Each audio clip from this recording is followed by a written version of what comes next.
Brought to you by Penguin.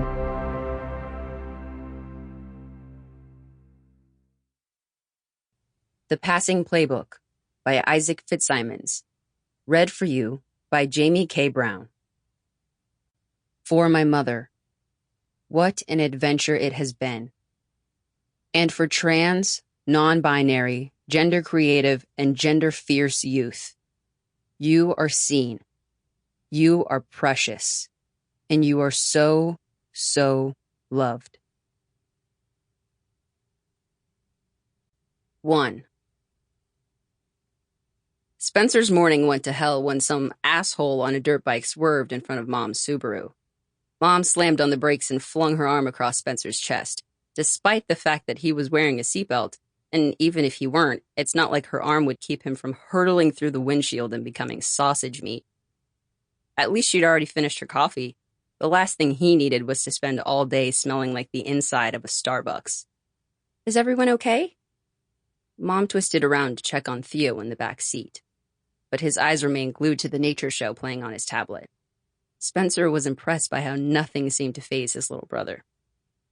Maybe we save the vehicular manslaughter for tomorrow, said Spencer. He didn't want to be known as the kid whose mom ran over someone at drop-off. He wasn't sure he wanted to be known as anything. As far as he was concerned, the less he stood out, the better. Mom ignored him as she steered the car more carefully up the tree-lined drive and parked at the curb. Promise me you'll make an effort today. Talk to people. Smile sometimes.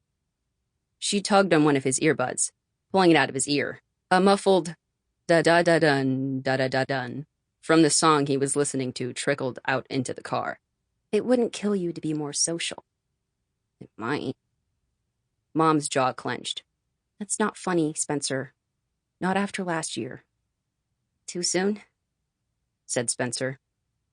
If he turned it into a joke, he could pretend that he didn't still wake up in the middle of the night, heart racing, drenched in sweat, thinking about the incident. He called it the incident, so he wouldn't have to remember it all in excruciating detail. The threatening email, the picture of his face and crosshairs stuffed in his locker, the call to the school that prompted a lockdown, huddling in the corner of a dark classroom, the cold tile leaching heat from his body, and knowing that if someone got hurt, it would be all his fault. I'm serious, Spence. We don't have other options if this doesn't work. I know. I'm sorry. The back of his neck grew hot and prickly, like it had whenever he was awakened in the small hours of the day by the creak of the staircase. As Dad crept up to bed after spending all night preparing for the extra college courses he was teaching that summer to pay for Spencer's tuition. Even with the extra work, it didn't take a math genius to figure out that Dad's paycheck was barely enough to send one kid to private school, let alone 2.